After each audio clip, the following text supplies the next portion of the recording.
वाहेगुरु जी का खालसा वाहेगुरु जी की फतेह। Punjabi audio book YouTube channel सुन रहे सारे ਸਰੋਤਿਆਂ ਨੂੰ प्यार भरी सत श्री अकाल।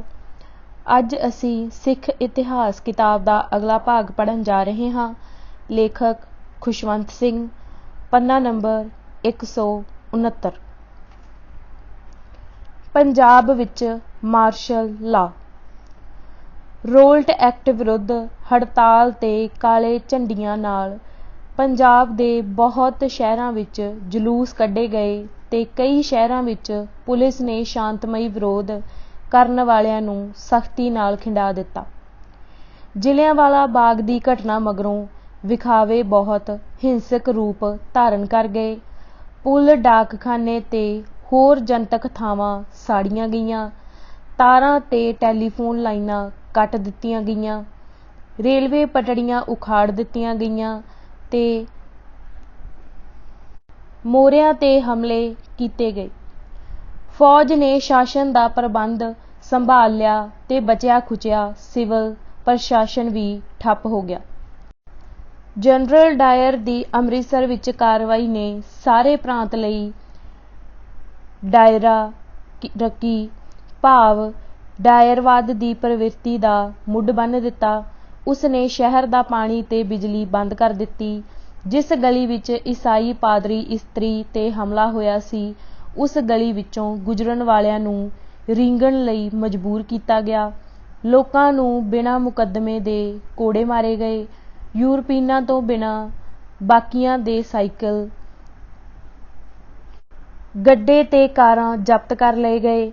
ਵਕੀਲਾਂ ਨੂੰ ਜ਼ਬਰਦਸਤੀ ਸਿਪਾਹੀ ਭਰਤੀ ਕੀਤਾ ਗਿਆ ਤੇ ਗਲੀਆਂ ਤੇ ਪਹਿਰਾ ਦੇਣ ਲਈ ਲਾਇਆ ਗਿਆ। ਵਿਸ਼ੇਸ਼ ਅਦਾਲਤਾਂ ਕਾਇਮ ਕਰਕੇ 300 ਆਦਮੀਆਂ ਤੇ ਸੰਖੇਪ ਜਿਹੇ ਮੁਕੱਦਮੇ ਚਲਾ ਕੇ 30 ਨੂੰ ਫਾਂਸੀ ਲਾ ਦਿੱਤਾ ਗਿਆ ਤੇ ਸੈਂਕੜਿਆਂ ਹੋਰਨਾਂ ਨੂੰ ਲੰਮੀਆਂ ਸਜ਼ਾਵਾਂ ਦਿੱਤੀਆਂ ਗਈਆਂ।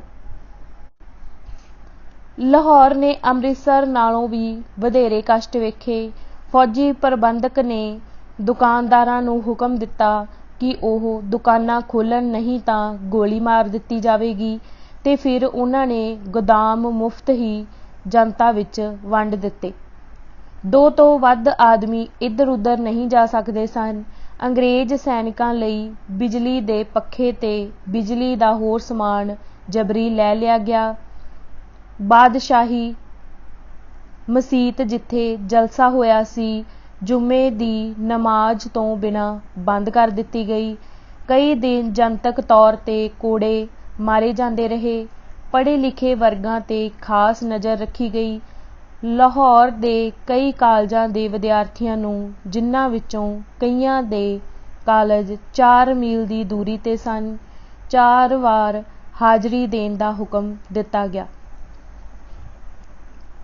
ਕਸੂਰ ਜਿੱਥੇ 2 ਅੰਗਰੇਜ਼ ਕਤਲ ਕੀਤੇ ਗਏ ਸਨ, ਨੂੰ ਸਮੂਹਿਕ ਜੁਰਮਾਨੇ ਲਾ ਕੇ ਤੇ ਸ਼ੱਕੀਆਂ ਨੂੰ ਕੋੜੇ ਮਾਰ ਕੇ ਸਜ਼ਾ ਦਿੱਤੀ ਗਈ। ਜਿਹੜਾ ਭਾਰਤੀ ਗੋਰੇ ਨੂੰ ਸਲਾਮ ਨਹੀਂ ਕਰਦਾ ਸੀ, ਉਸ ਨੂੰ ਜ਼ਮੀਨ ਤੇ ਨੱਕ ਰਗੜਨ ਲਈ ਮਜਬੂਰ ਕੀਤਾ ਜਾਂਦਾ। ਇੱਕ ਸਥਾਨਕ ਸ਼ਾਇਰ ਨੂੰ ਮਾਰਸ਼ਲ ਲਾ ਤੇ ਪ੍ਰਬੰਧਕ ਦੀ ਹਿਮਾਇਤ ਵਿੱਚ ਨਜ਼ਮ ਲਿਖਣ ਲਈ ਹੁਕਮ ਦਿੱਤਾ ਗਿਆ। ਜਨਤਾ ਦੇ ਮਨ ਵਿੱਚ ਡਰ ਪੈਦਾ ਕਰਨ ਲਈ ਸ਼ਰੇਆਮ ਸੂਲੀਆਂ ਗੱਡੀਆਂ ਗਈਆਂ। ਗੁਜਰਾਂਵਾਲਾ ਤੇ ਗੁਆਂਢ ਦੇ ਪਿੰਡਾਂ ਤੇ ਹਵਾਈ ਬੰਬਾਰੀ ਤੇ ਮਸ਼ੀਨ ਗੰਨਾਂ ਚੋਂ ਗੋਲਾਬਾਰੀ ਕੀਤੀ ਗਈ। ਇੱਕ ਨਿਸ਼ਾਨਾ ਖਾਲਸਾ ਹਾਈ ਸਕੂਲ ਗੁਜਰਾਂਵਾਲੇ ਤੇ ਲੱਗਾ, ਜਿਸ ਨਾਲ ਬਹੁਤ ਸਾਰੇ ਲੋਕ ਮਾਰੇ ਗਏ ਤੇ ਜ਼ਖਮੀ ਹੋਏ। ਹੋਰ ਥਾਵਾਂ ਜਿਨ੍ਹਾਂ ਨੂੰ ਪੰਜਾਬ ਵਿੱਚ ਮਾਰਸ਼ਲ ਲਾ ਪ੍ਰਬੰਧਕਾਂ ਹੱਥੋਂ ਕਸ਼ਟ ਭੋਗਣੇ ਪਏ, ਉਹਨਾਂ ਵਿੱਚ ਵਜ਼ੀਰਾਬਾਦ, ਨਿਜ਼ਾਮਾਬਾਦ, ਅਕਾਲਗੜ੍ਹ, ਰਾਮਗੜ੍ਹ, ਹਾਫਿਜ਼ਾਬਾਦ, ਸ਼ੇਖੂਪੁਰਾ, ਚੂਹੜਕਾਣਾ, ਸਾਂਗਲਾਂ, ਮੋਮਨ, ਨਵਾਂ ਪਿੰਡ, ਜਲਾਲਪੁਰ ਜੱਟਾਂ, ਮਲਕਵਾਲ, ਲਾਇਲਪੁਰ, ਗੋਜਰਾ ਤੇ ਚੱਕ ਨੰਬਰ 149 ਤੇ ਗੁਜਰਾਤ ਸਨ। ਇਨ੍ਹਾਂ 7 ਹਫ਼ਤਿਆਂ ਵਿੱਚ ਜਦੋਂ ਪੰਜਾਬ ਮਾਰਸ਼ਲ ਲਾ ਦੇ ਪ੍ਰਬੰਧਕਾਂ ਦੇ ਹੱਥ ਸੀ, ਲਗਭਗ 1200 ਲੋਕ ਮਾਰੇ ਗਏ ਤੇ 3600 ਜ਼ਖਮੀ ਹੋਏ। महात्मा गांधी की अगवाई विच इंडियन नैशनल कांग्रेस ने एक कमेटी कायम की जिसने जलियांवाला बाग कतलाम ते मार्शल ला दी हुकूमत की घोखवी पड़ताल की। कमेटी ने लैफ governor sir Michael O'Dwyer general Dyer ते संबंधित अंग्रेज अफसरां की सख्त निंदा की। मगरों सरकार ने भी इसे मनोरथ लई अपनी कमेटी नियुक्त की। इस दा प्रधान लॉर्ड हंटर सी ते इस दे 3 भारतीयों समेत 7 होर मैंबर सन। हंटर कमीशन की जनरल डायर बारे सर्वसम्मति सी ते उसने जनरल की बरखास्तगी की सिफारिश की। दूसरे सवालों ते भारती ते अंग्रेज मैंबरां दे मतभेद सन। भारती मैंबरां ने अपनी घट गिनती की रिपोर्ट पेश की। इस बारे बरतानवी पार्लीमेंट विच भी वाद विवाद होया। विंस्टन चर्चिल ने जनरल डायर की अगवाई की अत्यंत कठोरता नाल आलोचना की। उसने कहा, यह अजिही घटना है जिसकी बरतानवी समाज के आधुनिक इतिहास विच कोई मिसाल नहीं मिलती। यह एक असाधारण, सरासर गलत ते डरावनी घटना है अते एक वखरी बेतुकी ते मनहूस घटना है। जनरल डायर दे समर्थक भी सन। दा मुनीरट पोस्ट ने उहदे लई चंदा इकट्ठा किया ते उसनूं साम्राज दे राखे वजों सुनहरी तलवार भेंट की। जनरल नूं अंग्रेज प्रशंसकां ने 26,317 पौंड की रकम भेंट की। जलियांवाला ते मार्शल ला दे पंजाब उपर प्रभाव बारे अतिउक्ति करन दी लोड़ नहीं। गदर समय दे वैशी दिनां विचली जाती तनाव ते टकराओ की याद ताज़ा हो गई जदों गोरे हर काले नूं अपना वैरी समझते सन। ਉਹ ਲੋਕ जिन्हां दी वफादारी ते कोई शक नहीं सी ते जिन्हां ने फौज विच नौकरी की सी उन्हां ते भी ज्यादतियां कीतियां गईयां। सर माइकल एडवायर जिहड़ा दावा करदा सी उसने साम्राज नूं बचा लिया सी। उसने सारे भारतीयों समेत पक्के समर्थक सिखां नूं नाराज़ करके साम्राज नूं सख्त हानि पहुंचाई। सर माइकल एडवायर दा ऊधम सिंह नाम दे एक सिख ने 13 मार्च 1940 नूं जनतक जलसे विच कतल कर दिता। ऊधम सिंह नूं 13 जून नूं फांसी लाया गया। जनरल डायर ने सिखां दा मन जितन दी पूरी वाह लाई। उसने स्वर्ण मंदिर दे प्रबंधक ते सुंदर सिंह मजीठिया नूं बुलाया ते उन्हां नूं सरकार दे हक विच अपना असर रसूख वरतन लई आख्या। उसने सिखां दे पिंडां विच गश्ती दल सिखां नूं शरारतियां दे प्रभाव तो दूर रखण लई ते यह साबित करन लई भेजे कि सरकार अजे भी बहुत शक्तिशाली सी। स्वर्ण मंदिर दे पुजारियां ने जनरल नूं पवित्र गुरुद्वारे विच बुलाया ते उस नूं सरोपा भेंट कीता। महात्मा गांधी ने मगरों जलियांवाला बाग ते उन्हां थावां दा दौरा कीता जिथे फौज ते पुलिस दे जुल्म ढाहे सन। उसने विशाल हजूमां नूं संबोधन किया ते कहा कि देश भगत दा सब तो वड्डा गुण निरभै होना है। ओहदी प्रेरणा नाल एक नवीं संस्था सेंट्रल सिख लीग कायम हो गई जो राष्ट्रवादी सिखां उपर आधारित सी ते चीफ खालसा दीवान वालियां दी अंग्रेज़ां दी चापलूसी ते चमचागिरी दे विरुद्ध सी। कांड 12 दूसरे देशां प्रति घृणिक मार्क्सवाद। कनेडा ते संयुक्त राज नूं सिखां दा प्रवास। वर्तमान सदी दे मुढ़ले सालां विच आर्थिक तंगियां दे सताए होए सिख किसान जो रुज़गार की भाल विच एशियाई मुल्कां विच गए सन थोड़ी थोड़ी गिनती विच कनेडा ते संयुक्त राज नूं प्रवास करन लगे। उन्हां नूं आरा मिल्लां खाणा ते कनेडियन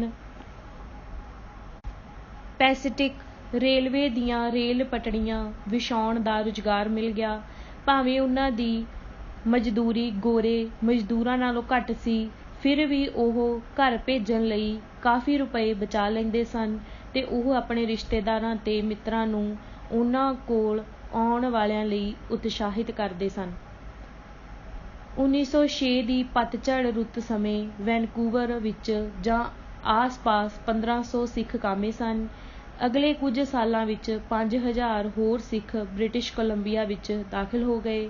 ਚੀਨੀਆਂ ਤੇ ਜਾਪਾਨੀਆਂ ਦੀ ਭਾਰੀ ਗਿਣਤੀ ਵਿੱਚ ਪ੍ਰਵਾਸ ਨੇ ਪਹਿਲਾਂ ਹੀ ਕੈਨੇਡਾ ਦੇ ਲੋਕਾਂ ਵਿੱਚ ਦੁਰਭਾਵਨਾ ਪੈਦਾ ਕੀਤੀ ਹੋਈ ਸੀ। ਹੁਣ ਇਹ ਦੁਰਭਾਵਨਾ ਸਿੱਖਾਂ ਵੱਲ ਮੁੜ ਪਈ ਕਿਉਂਕਿ ਉਹ ਆਪਣੀਆਂ ਦਸਤਾਰਾਂ ਤੇ ਲੰਮੀਆਂ ਦਾੜ੍ਹੀਆਂ ਨਾਲ ਨਿਵੇਕਲੇ ਹੀ ਸਨ ਤੇ ਉਹ ਸਾਥੀ ਏਸ਼ੀਆਈ ਦੇ ਮੁਕਾਬਲੇ ਘੱਟ ਸਨੇਮਰ ਸਨ। ਨਸਲੀ ਪੱਖਪਾਤ ਤੇ ਵਿਰੋਧਤਾ ਪੈਦਾ ਕਰਨ ਲਈ ਇਹ ਕਹਾਣੀਆਂ ਫੈਲਾਈਆਂ ਗਈਆਂ ਕਿ ਪੰਜਾਬੀ ਬਹੁ ਪਤਨੀਵਾਦੀ ਹਨ, ਜਾਤ-ਪਾਤ ਦੇ ਹਿਮਾਇਤੀ ਹਨ, ਨਿੱਜੀ ਆਦਤਾਂ ਵਿੱਚ ਗੰਦੇ ਹਨ, ਬਿਮਾਰੀਆਂ ਖਾਸ ਕਰਕੇ ਕੁਕਰਿਆਂ ਦੇ ਰੋਗੀ ਹਨ ਤੇ ਇਸ ਕਰਕੇ ਇਹ ਉੱਕਾ ਹੀ ਮਿਲਾ ਲੈਣ ਯੋਗ ਨਹੀਂ ਹਨ। ਉਸ ਸਮੇਂ ਇੱਕ ਗੀਤ ਜੋ ਲੋਕਾਂ ਵਿੱਚ ਬੜਾ ਮਸ਼ਹੂਰ ਹੋਇਆ ਸੀ, ਉਸਦਾ ਸਿਰਲੇਖ ਸੀ ਕੈਨੇਡਾ ਸਦਾ ਗੋਰਿਆਂ ਲਈ। ਇਹ ਪੱਛਮ ਦੀ ਆਵਾਜ਼ ਪਿਆਰੇ ਦੁਨੀਆ ਵਾਲੇ ਸੁਣ ਲੈਣ ਸਾਰੇ, ਸਾਡੇ ਵੱਡਿਆਂ ਨੇ ਦਿੱਤਾ ਅਧਿਕਾਰ ਹੈ ਪਿਆਰ ਨਾਲ, ਇਸ ਨੂੰ ਸਾਂਭਣਾ ਹੱਕ ਸਾਡਾ, ਸਾਂਭਾਂਗੇ ਅਸੀਂ ਤਲਵਾਰ ਨਾਲ, ਅਸੀਂ ਕਾਲੇ ਲੋਕਾਂ ਨੂੰ ਇੱਥੋਂ ਮਾਰ ਭਜਾਵਾਂਗੇ, ਅਸੀਂ ਸਭ ਗੋਰੇ ਵੀਰਾਂ ਨੂੰ ਪਿਆਰ ਨਾਲ ਸਦਾਵਾਂਗੇ। ਪਰ ਇਹ ਕਾਲੇ ਭੂਰੇ ਝੂਠੇ ਥਾਂ-ਥਾਂ ਤੁਰ ਫਿਰ ਝੱਟ ਲੰਘਾਉਂਦੇ ਨੇ, ਕਮਜ਼ੋਰਾਂ ਨੂੰ ਦਬਾਉਂਦੇ ਨੇ, ਲੱਭ ਲੈਣ ਹੋਰ ਟਿਕਾਣਾ ਸਾਨੂੰ ਨਾ ਪਾਉਂਦੇ ਨੇ। ਆਓ ਸਾਰੇ ਇੱਕ ਹੋ ਜਾਈਏ, ਤਾਕਤ ਵੱਡਿਆਂ ਦੀ ਦਿਖਾਈਏ, ਉਹ ਵਤਨ ਜਿੱਤਿਆ ਜਿਸ ਨੂੰ ਕਹਿ ਆਪਣਾ, ਉੱਚੇ ਹੋ ਜਾਈਏ, ਆਓ ਇਸ ਨੂੰ ਸ਼ਕਤੀ ਨਾਲ ਗੋਰਿਆਂ ਲਈ ਬਚਾਈਏ। ਪੂਰਬੀਆਂ ਦੇ ਲਾਲਚ ਅੱਗੇ ਅਸੀਂ ਕਦੇ ਨਹੀਂ ਹਾਰਾਂਗੇ, ਰੱਬ ਬਚਾਵੇ ਸਾਡੇ ਰਾਜ ਨੂੰ, ਕੈਨੇਡਾ ਸਦਾ ਗੋਰਿਆਂ ਦਾ ਕਹਿ ਸਤਿਕਾਰਾਂਗੇ। ਸੰਖੇਪ ਵਿੱਚ ਇਉਂ ਕਹੋ ਕਿ ਸਿੱਖ ਕੈਨੇਡਾ ਵਾਸੀਆਂ ਦੀਆਂ ਅੱਖਾਂ ਵਿੱਚ ਖਿੱਚ ਦਾ ਕੇਂਦਰ ਬਣ ਗਿਆ। ਅਕਤੂਬਰ 1906 ਵਿੱਚ ਇੱਕ ਭਾਰਤੀ ਦਲ ਨੂੰ ਲਿਆ ਰਿਹਾ ਜਹਾਜ਼ ਵਿਕਟੋਰੀਆ ਵੱਲ ਮੋੜ ਦਿੱਤਾ ਗਿਆ ਕਿਉਂਕਿ ਮੇਅਰ ਨੇ ਇਸ ਨੂੰ ਵੈਨਕੂਵਰ ਦੀ ਬੰਦਰਗਾਹ ਦੀ ਗੋਦੀ ਵਿੱਚ ਉਤਰਨ ਦੀ ਆਗਿਆ ਨਹੀਂ ਦਿੱਤੀ ਸੀ। 18 ਅਕਤੂਬਰ 1806 ਨੂੰ ਵੈਨਕੂਵਰ ਟਾਊਨ ਹਾਲ ਵਿੱਚ ਇੱਕ ਭਾਰੀ ਜਨਤਕ ਇਕੱਠ ਕੀਤਾ ਗਿਆ, ਜਿਸ ਵਿੱਚ ਅੱਗੇ ਤੋਂ ਭਾਰਤੀਆਂ ਦੇ ਪ੍ਰਵਾਸ ਵਿਰੁੱਧ ਮਤੇ ਪਾਸ ਕੀਤੇ ਗਏ। ਉੱਥੇ ਜੋ ਸਿੱਖਾਂ ਦੇ ਪੱਖ ਵਿੱਚ ਮਤੇ ਦੇ ਵਿਰੋਧ ਵਿੱਚ ਆਵਾਜ਼ਾਂ ਉੱਠੀਆਂ, ਉਨ੍ਹਾਂ ਵਿੱਚੋਂ ਇੱਕ ਆਵਾਜ਼ ਹੈਨਰੀ ਐਚ. ਗੋਲਡਸਟੋਨ ਦੀ ਸੀ, ਜਿਸ ਨੇ 15 ਸਾਲ ਭਾਰਤ ਵਿੱਚ ਨੌਕਰੀ ਕੀਤੀ ਸੀ। ਉਸ ਨੇ ਇਸ ਦੋਸ਼ ਦਾ ਕਿ ਭਾਰਤੀਆਂ ਦੀਆਂ ਆਦਤਾਂ ਗੰਦੀਆਂ ਹਨ, ਜਵਾਬ ਦਿੰਦਿਆਂ ਕਿਹਾ, ਸਿੱਖ ਨਿਰਸੰਦੇਹ ਸਫਾਈ ਪਸੰਦ ਹਨ ਤੇ ਮੈਂ ਉਨ੍ਹਾਂ ਨੂੰ ਇੱਕ ਵਧੀਆ ਮਨੁੱਖੀ ਜਾਤੀ ਮੰਨਦਾ ਹਾਂ। Doctor S. ਐਚ. ਲਾਸਨ ਨੇ, ਜੋ ਕੈਨੇਡੀਅਨ ਪੈਸੀਫਿਕ ਰੇਲਵੇ ਸਟੀਮਰਾਂ ਮੌਂਟੀਗਲ ਤੇ ਤਾਰ-ਤਾਰ ਜਹਾਜ਼ਾਂ ਦਾ ਸਰਜਨ ਸੀ, ਲਿਖਿਆ, ਮੈਨੂੰ ਇਹ ਕਰਤੱਵ ਸੌਂਪਿਆ ਗਿਆ ਕਿ ਮੈਂ ਹਾਂਗਕਾਂਗ ਵਿੱਚ ਹਰ ਪ੍ਰਵਾਸੀ ਦੀ ਸਰੀਰਕ ਜਾਂਚ ਕਰਾਂ ਤੇ ਭਾਵੇਂ ਸ਼ੁਰੂ ਵਿੱਚ ਮੈਂ ਉਨ੍ਹਾਂ ਪ੍ਰਤੀ ਕਾਫੀ ਵਿਰੋਧੀ ਵਿਚਾਰ ਰੱਖਦਾ ਸੀ, ਪਰੰਤੂ ਇਹ ਵਿਰੋਧ ਉਸ ਸਮੇਂ ਖਤਮ ਹੋ ਗਿਆ ਜਦੋਂ ਸੈਂਕੜੇ ਹੀ ਮੇਰੇ ਹੱਥਾਂ ਵਿੱਚੋਂ ਲੰਘੇ ਤੇ ਮੈਂ ਉਨ੍ਹਾਂ ਦੀ ਤੁਲਨਾ ਉਨ੍ਹਾਂ ਜਹਾਜ਼ ਚਲਾਉਣ ਵਾਲੇ ਗੋਰਿਆਂ ਨਾਲ ਕੀਤੀ ਜੋ ਅੰਧ ਮਹਾਸਾਗਰ ਵਿੱਚ ਮੇਰੇ ਸੰਪਰਕ ਵਿੱਚ ਆਏ। ਮੈਂ ਵਿਸ਼ੇਸ਼ ਤੌਰ ਤੇ ਸਿੱਖਾਂ ਦਾ ਜ਼ਿਕਰ ਕਰਦਾ ਹਾਂ ਤੇ ਇਸ ਵਿੱਚ ਜ਼ਰਾ ਵੀ ਅਤਕਥਨੀ ਨਹੀਂ ਹੈ ਜਦੋਂ ਮੈਂ ਇਹ ਕਹਿੰਦਾ ਹਾਂ ਕਿ ਉਹ 100% ਯੂਰਪੀ ਜਹਾਜ਼ੀ ਅਮਲੇ ਨਾਲੋਂ ਵਧੇਰੇ ਸਾਫ਼ ਤੇ ਰੋਗ ਮੁਕਤ ਹਨ, ਜਿਨ੍ਹਾਂ ਨਾਲ ਮੇਰਾ ਵਾਹ ਪਿਆ ਹੈ। ਸਿੱਖਾਂ ਨੇ ਮੈਨੂੰ ਸਫਾਈ ਪਸੰਦ, ਇਮਾਨਦਾਰ ਤੇ ਬਹਾਦਰ ਜਾਤੀ ਵਜੋਂ ਪ੍ਰਭਾਵਿਤ ਕੀਤਾ ਹੈ। ਮੇਰਾ ਹੁਣੇ-ਹੁਣੇ ਖਣਿਜ ਪਦਾਰਥਾਂ ਦੇ ਡੇਰਿਆਂ ਵਿੱਚ ਹਜ਼ਾਰਾਂ ਹੀ ਗੋਰਿਆਂ ਬਾਰੇ ਪ੍ਰਭਾਵ ਨੇ ਜਿੱਥੇ ਆਚਰਹੀਨਤਾ ਆਮ ਹੈ, ਸਿੱਖਾਂ ਪ੍ਰਤੀ ਸਤਿਕਾਰ ਵਧਾ ਦਿੱਤਾ ਹੈ। ਸਿੱਖ ਕਾਮਿਆਂ ਉੱਪਰ ਵੈਨਕੂਵਰ ਵਿੱਚ ਹਮਲੇ ਰੋਜ਼ਾਨਾ ਜ਼ਿੰਦਗੀ ਦੀ ਵਿਸ਼ੇਸ਼ਤਾ ਬਣ ਗਏ। ਜੁਲਾਈ 1907 ਵਿੱਚ ਵੈਨਕੂਵਰ ਸ਼ਹਿਰ ਵਿੱਚ ਏਸ਼ੀਆ ਦੇ ਵਿਰੋਧ ਵਿੱਚ ਦੰਗੇ ਹੋਏ। ਇਹ ਵਧੇਰੇ ਕਰਕੇ ਚੀਨੀਆਂ ਤੇ ਜਾਪਾਨੀਆਂ ਦੇ ਵਿਰੁੱਧ ਸਨ, ਜਿਸ ਕਾਰਨ 36,000 ਪਾਉਂਡ ਦੀ ਸੰਪੱਤੀ ਦਾ ਨੁਕਸਾਨ ਹੋਇਆ। ਸਿੱਖ ਘਰਾਂ ਦੇ ਅੰਦਰ ਰਹਿ ਕੇ ਆਪਣੀ ਸਿਆਣਪ ਨਾਲ ਬਚ ਗਏ। ਇਮਾਰਤੀ ਲੱਕੜੀ ਦੇ ਵਪਾਰ ਵਿੱਚ ਮੰਦਵਾੜੇ ਕਾਰਨ ਬੇਰੁਜ਼ਗਾਰੀ ਕਰਕੇ ਕਾਲੇ ਤੇ ਗੋਰੇ ਮਜ਼ਦੂਰਾਂ ਵਿੱਚ ਮੁਕਾਬਲਾ ਬਹੁਤ ਵੱਧ ਗਿਆ। ਗੋਰੇ ਮਜ਼ਦੂਰਾਂ ਦੀਆਂ ਸੰਗਠਨਾਂ ਨੇ ਸੰਘੀ ਸਰਕਾਰ ਨੂੰ ਪ੍ਰਵਾਸੀਆਂ ਨੂੰ ਕੱਢ ਦੇਣ ਲਈ ਦਬਾਅ ਪਾਇਆ। ਇਸ ਦੇ ਸਿੱਟੇ ਵਜੋਂ ਕਦਮ ਉਠਾਏ ਗਏ। 1909 ਵਿੱਚ ਸਿਰਫ 6 ਭਾਰਤੀਆਂ ਨੂੰ ਕੈਨੇਡਾ ਵਿੱਚ ਆਉਣ ਦੀ ਆਗਿਆ ਦਿੱਤੀ ਗਈ। ਇਹ ਸੱਚਾਈ ਕਿ ਸਿੱਖ ਪ੍ਰਵਾਸੀ ਬਰਤਾਨਵੀ ਪਰਜਾ ਹਨ, ਇਸ ਨੇ ਕੁਝ ਕਾਨੂੰਨੀ ਉਲਝਣਾਂ ਪੈਦਾ ਕਰ ਦਿੱਤੀਆਂ। ਬ੍ਰਿਟਿਸ਼ ਕੋਲੰਬੀਆ ਦੇ ਕਾਨੂੰਨ ਅਨੁਸਾਰ ਸੰਘੀ ਸਰਕਾਰ ਦੀ ਮਨਜ਼ੂਰੀ ਜ਼ਰੂਰੀ ਸੀ। ਸੰਘੀ ਸਰਕਾਰ ਨੂੰ UK ਸਰਕਾਰ ਦੀ ਸਲਾਹ ਲੈਣੀ ਪੈਂਦੀ ਸੀ, ਜੋ ਅੱਗੇ ਭਾਰਤ ਸਰਕਾਰ ਦਾ ਪ੍ਰਤੀਕਰਮ ਉਡੀਕਦੀ ਸੀ। ਇਸ ਤਰ੍ਹਾਂ ਭਾਰਤੀਆਂ ਬਾਰੇ ਕੈਨੇਡਾ ਦੀ ਪ੍ਰਵਾਸੀ ਨੀਤੀ ਵੈਨਕੂਵਰ, ਓਟਾਵਾ, ਲੰਡਨ ਤੇ ਕਲਕੱਤਾ ਵਿਚਕਾਰ ਵਿਚਾਰ ਵਟਾਂਦਰੇ ਤੋਂ ਪਿੱਛੋਂ ਤਿਆਰ ਕੀਤੀ ਜਾਂਦੀ ਸੀ, ਪਰੰਤੂ ਸਾਰੀਆਂ ਸਰਕਾਰਾਂ ਇਸ ਗੱਲ ਤੇ ਸਹਿਮਤ ਸਨ ਕਿ ਬ੍ਰਿਟਿਸ਼ ਕੋਲੰਬੀਆ ਸਰਕਾਰ ਦਾ ਭਾਰਤੀ ਪ੍ਰਵਾਸੀਆਂ ਦਾ ਦਾਖਲਾ ਰੋਕਣ ਦਾ ਪੂਰਾ ਹੱਕ ਹੈ। ਉਨ੍ਹਾਂ ਦਾ ਇੱਕੋ ਇੱਕ ਫਿਕਰ ਇਹ ਸੀ ਕਿ ਕੀਤੀ ਗਈ ਕਾਰਵਾਈ ਇਸ ਤਰ੍ਹਾਂ ਦੀ ਹੋਵੇ ਕਿ ਉਸ ਵਿੱਚੋਂ ਨਸਲੀ ਵਿਤਕਰੇ ਦਾ ਸ਼ੱਕ ਨਾ ਪਵੇ। ਪਹਿਲਾਂ ਪ੍ਰਵਾਸੀਆਂ ਨੂੰ ਆਪਣੀ ਇੱਛਾ ਨਾਲ ਕੈਨੇਡਾ ਤੋਂ ਚਲੇ ਜਾਣ ਲਈ ਪ੍ਰੇਰਨਾ ਕੀਤੀ ਗਈ ਤੇ ਉਸ ਦੀ ਥਾਂ ਤੇ ਬ੍ਰਿਟਿਸ਼ ਹਾਂਡੂਰਸ ਵਿੱਚ ਆਬਾਦ ਹੋਣ ਲਈ ਕਿਹਾ ਗਿਆ। ਇਹ ਵਿਸ਼ਵਾਸ ਕੀਤਾ ਗਿਆ ਕਿ 1907 ਤੇ 1908 ਵਿੱਚ ਬ੍ਰਿਟਿਸ਼ ਕੋਲੰਬੀਆ ਵਿੱਚ ਬੇਰੁਜ਼ਗਾਰੀ ਨੂੰ ਧਿਆਨ 'ਚ ਰੱਖਦਿਆਂ ਇਹ ਤਜਵੀਜ਼ ਦੀ ਅਨੁਕੂਲ ਪ੍ਰਤੀਕਿਰਿਆ ਹੋਵੇਗੀ। ਮੁਖੀ ਸਿੱਖਾਂ ਨੇ ਇੱਕ ਪ੍ਰਤੀਨਿਧ ਮੰਡਲ ਨੇ ਹਾਂਡੂਰਸ ਵੇਖਿਆ, ਉੱਥੋਂ ਦੇ ਹਾਲਾਤ ਦਾ ਅਧਿਐਨ ਕੀਤਾ ਤੇ ਕਿਹਾ ਕਿ ਉਨ੍ਹਾਂ ਦੇ ਦੇਸ਼ਵਾਸੀ ਇਹ ਤਜਵੀਜ਼ਾਂ ਰੱਦ ਕਰਦੇ ਹਨ ਕਿਉਂਕਿ ਹਾਂਡੂਰਸ ਵਿੱਚ ਮਜ਼ਦੂਰੀ ਘੱਟ ਹੈ ਤੇ ਇਕਰਾਰਨਾਮੇ ਅਨੁਸਾਰ ਸੀਮਾਬੱਧ ਹੈ ਤੇ ਪੌਣ ਪਾਣੀ ਪੰਜਾਬੀਆਂ ਦੇ ਅਨੁਕੂਲ ਨਹੀਂ ਹੈ। 1907 ਤੋਂ ਮਗਰੋਂ ਬ੍ਰਿਟਿਸ਼ ਕੋਲੰਬੀਆ ਦੀ ਰਾਜ ਵਿਧਾਨ ਸਭਾ ਨੇ ਭਾਰਤੀਆਂ ਦੇ ਪ੍ਰਵਾਸ ਨੂੰ ਰੋਕਣ ਤੇ ਉਨ੍ਹਾਂ ਦੇ ਖਾਸ ਉਦਯੋਗਾਂ ਵਿੱਚ ਨੌਕਰੀ ਕਰਨ ਤੇ ਪਾਬੰਦੀ ਲਾਉਣ ਲਈ ਕਾਨੂੰਨ ਪਾਸ ਕਰ ਦਿੱਤੇ। ਇਹ ਕਾਨੂੰਨ ਅਦਾਲਤਾਂ ਨੇ ਰੱਦ ਕਰ ਦਿੱਤੇ। ਫਿਰ ਭਾਰਤ ਸਰਕਾਰ ਨੂੰ ਬੇਨਤੀ ਕੀਤੀ ਗਈ ਕਿ ਪ੍ਰਵਾਸ ਉੱਪਰ ਮੁੱਢ ਤੋਂ ਹੀ ਪਾਬੰਦੀ ਲਾ ਦੇਵੇ। ਕੈਨੇਡਾ ਦੇ ਪ੍ਰਧਾਨ ਮੰਤਰੀ ਸਰ ਵਿਲਫਰੇਡ ਲਾਰੀਅਲ ਨੇ ਇਹ ਦੋਸ਼ ਮੁੜ ਦੁਹਰਾਇਆ ਕਿ ਭਾਰਤੀ ਬ੍ਰਿਟਿਸ਼ ਕੋਲੰਬੀਆ ਦੀ ਪੌਣ ਪਾਣੀ ਵਿੱਚ ਰਹਿਣ ਲਈ ਅਢੁਕਵੇਂ ਹਨ ਤੇ ਰਾਜ ਦੇ ਕੁਝ ਭਾਗਾਂ ਦੀ ਉਦਯੋਗਿਕ ਤੇ ਆਰਥਿਕ ਦਿਸ਼ਾ ਲਈ ਖਤਰਨਾਕ ਹਨ।